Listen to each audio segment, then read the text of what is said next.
Two of Chicago's deadliest husband killer. So it's 1921. 45-year-old Tillie Kilmek is holding a viewing for her latest dead husband in her home, and the whole neighborhood's invited, including Joseph Kilmek. Mr. Kilmek heard that Tillie was single again and decided not to question why. And this man came to the funeral and started courting Tillie right there, feet away from her dead husband. Now, Tillie was into it, and she love-bombed him. She burned all the letters, all the photos, anything from her past lovers, and Mr. Kilmek was very touched. But he was a drinker, and a bad drunk, and other women caught his eye more than once, and Tillie wasn't going to stand for that. Now, Tillie had a cousin named Nellie who heard all the gritty details about her love life, and when she heard about Mr. Kilmek, she said, "Why don't you just divorce him?" And Tillie said, "I'll get rid of him some other way."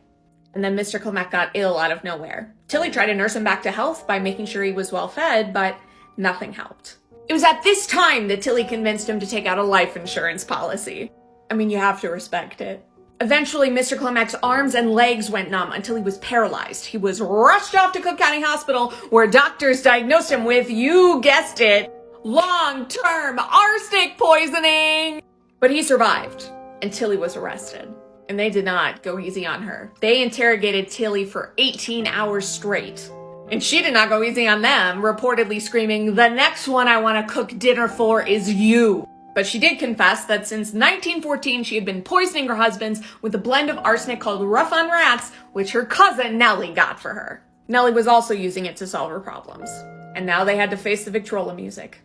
Her murders came to light one by one, and investigators went as far as to exhume her dead husbands, who all tested positive for arsenic poisoning.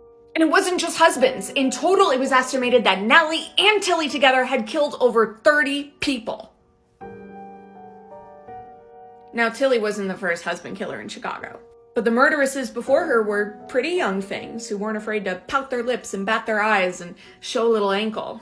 Tillie was not a pretty young thing, and she was an immigrant whose second language was English, and that was not going to play well with the all-male, all-American jury. And the state prosecutor was so sick of the Belva Gartners of Chicago going free that he wanted to make an example of Tillie and pushed for the death penalty. But once she was found guilty, the judge couldn't bring himself to execute a woman even one as depraved as Tillie. Instead, she got a life sentence at Joliet Correctional Center, which was, to date, the harshest punishment ever handed down to a woman in Illinois. And he remarked in an autobiography that if she was pretty, she probably wouldn't have even gotten life. So, want to see inside of her apartment?